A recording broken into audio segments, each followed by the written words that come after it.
how else are you seeing, besides or in addition to knowing your numbers, how can they be ready for that negotiation? Well, the first thing is they got to open those cupboards with the skeletons in. Well, somebody has to. Certainly one of the things that when I'm working with clients, the first thing we do is evaluation. We want to know where you are right now, and we'll do a standard valuation process, and I give them 4 valuations based on different criteria. And we look at their financial performance because, at the end of the day, buyers want ROI, and that's, at its most basic level, cash goes in, when does it come out and how much does it come out? We need to show that. And then you've got, okay, how easy is this business to actually operate and grow or scale or bolt into whatever they're already building? Because buyers only buy for 3 reasons. They buy because they want access to your customers. They buy because they want access to your capability. You do something that they don't do. Or they buy access to your capacity, i.e. they already do something that you do. And the fastest way to go from a 10 million business from 5 million is to buy another 5 million business. So with those 3 things in mind, we actually get certainly I get my clients to really think about what the opportunity is.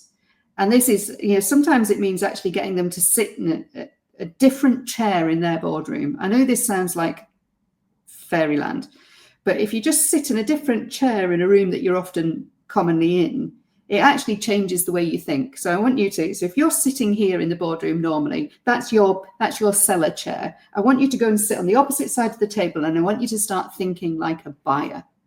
So I've got something in my business, it ain't quite right, and I haven't fixed it.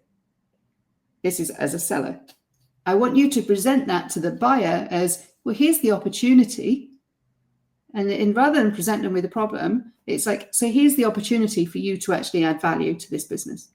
Because I know that if we fix this, and if we'd fixed it 3 years ago, that my business would be being sold for a significantly higher value. So you just look at all of the things that can add value really quickly, because if you show the buyer that as a seller, you understand where those opportunities are, as opposed to shut them in a cupboard and hope that the buyer doesn't ask the question.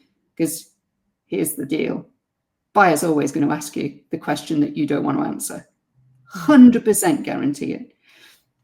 So you're actually presenting those as opportunities. The other thing I would always say is less is definitely, less is more. So, and we spoke about this before we came on here, which is you don't have to fill every moment of silence. You are going to be, think of this as a courtroom. You are going to be asked a question. You need to answer that question as fully and directly as enough for the buyer to make a de-risking decision about it. And then your absolute best weapon is shutting up.